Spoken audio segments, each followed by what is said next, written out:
Hey, what's up, everybody? It's WillyT, and today I'm doing something a little bit differently. I am showing you the list of questions I am using for my recording later today, because it's our very first recording, brand new client, and there's two guests. That's right, two of them. We're talking about portfolio risk and how to identify the risk in your portfolio. So that means my job as a host, I have to guide the conversation, make sure they each get extra spotlights, enough time in the sun to shine for their audience, and make sure that they are bouncing ideas off each other. They're conversing with each other, as well as me asking the questions. So let's take a look at what that looks like and exactly how I do that. So this is my list of questions. We got different topics, what risk actually means, this risk score nobody knows you have, and then a bunch of other ones. So you see right here, Rich, Mike, Rich.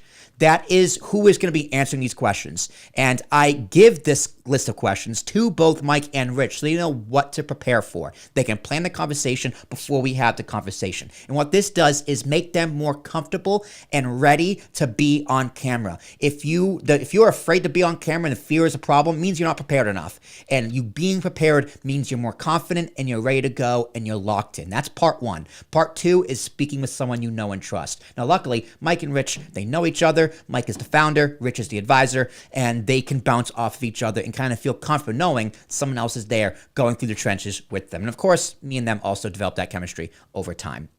So I target a question like this. When a new client sits down with you, what do they usually think risk means and how far off are they? That goes to Rich because it's mainly his segment, his content. So I want to make sure he goes first. And this is what he does every single day.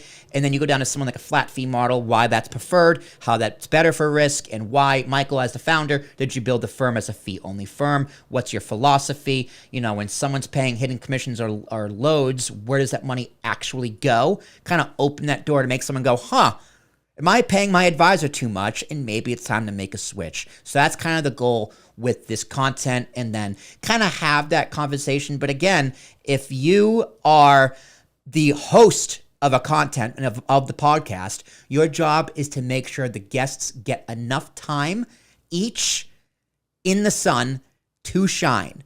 Your job is to direct the conversation, keep it going, keep it flowing, and listen and pay attention, because that is what I am doing here. Some of those questions on that page will not get asked because the conversation is going to naturally go where it goes. And my job as a host is to steer that ship, is to be that captain and make sure I understand what each guy knows their role. So if you're thinking of, hey, I need a podcast for my firm, have fun with all of that, because that's my job day in and day out. So that's why I always say, advisors, you are better off as the guest on your own podcast and not the host, because the host's job is to make the guest shine, and the guest is what the client buys from, not the host. So that's what we're doing today. It's recording later this afternoon. I'll let you know how it goes. I will. I'll see you there. But until then, y'all take care. It's hot in here.